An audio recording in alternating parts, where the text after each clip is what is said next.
Vamos a hablar ahora del blanqueo de capitales. Se ha llegado a una cifra, se ha terminado con una etapa en todo este procedimiento de blanqueo de capitales y el balance en el día de ayer que hizo el ministro de Hacienda y Finanzas, Prat Gay, también junto al titular de la AFIP, Alberto Abad. Julián.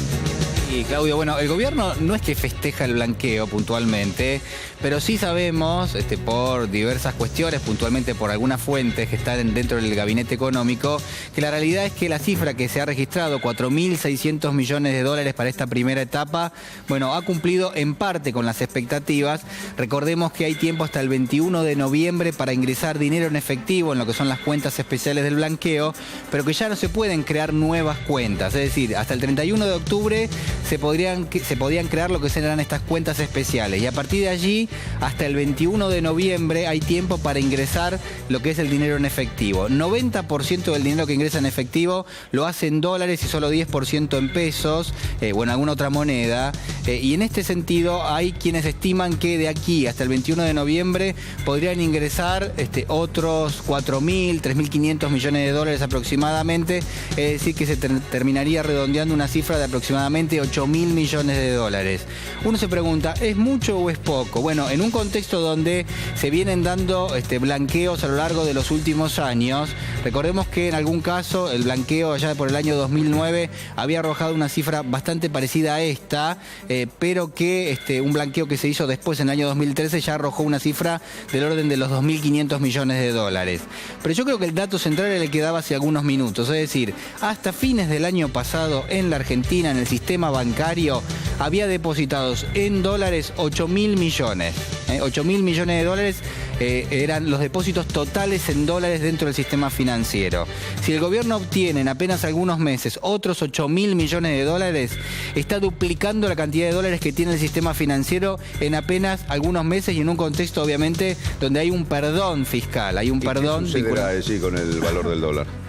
Bueno, ahí uno de los principales problemas que tiene el gobierno es cómo hace para sostener el tipo de cambio. Hoy no es tanto el problema que se vaya hacia arriba el tipo de cambio, sino que quede hacia abajo. Es decir, que cada vez el dólar tenga una menor cotización. ¿Por qué? Porque te ingresa mucho, tenés mucha oferta de dólares y tampoco tenés tanta demanda. Hoy mucha gente dejó de ahorrar en dólares, en algunos otros casos directamente la verdad que se complicó mucho la situación económica y ya no hay pesos disponibles para comprar dólares, pero sí hay muchos pesos en el sistema financiero hoy, por ejemplo, invertidos en letras del Banco Central o en plazos fijos. Bueno, la pregunta ahí es, ¿qué pasa si el gobierno quiere bajarle su tasa de interés porque el crédito está muy caro y en ese sentido quedan disponibles pesos y esos pesos van a buscar dólares? Bueno, ahí sí claramente tendrías un poquito más de demanda para tanta oferta.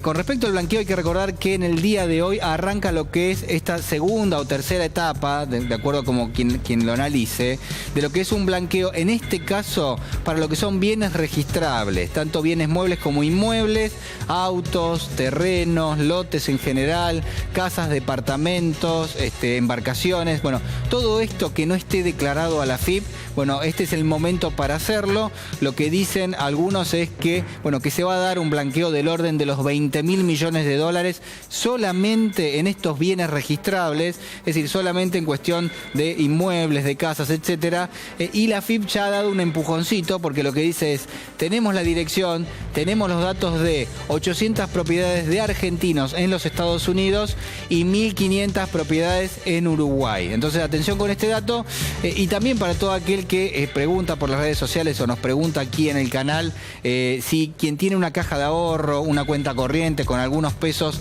¿tiene que declararlo? Bueno, sí, por supuesto. Si la AFIP no tiene esa información, hay que declararlo porque si no es parte de los activos que obviamente la AFIP busca que se blanqueen y bueno, en definitiva ahí hay que hacer las declaraciones del caso. Hay tiempo hasta fin de año, después hay otra etapa que termina recién en marzo del año próximo, pero en general las expectativas hoy rondan los 30.000 a 40.000 millones de dólares por el monto total de lo que es el blanqueo. La primera etapa en efectivo, algunos dicen, podría ir entre los 7.000 y los 8.000 millones de dólares. Muy bien, gracias Julián, seguimos en minutos.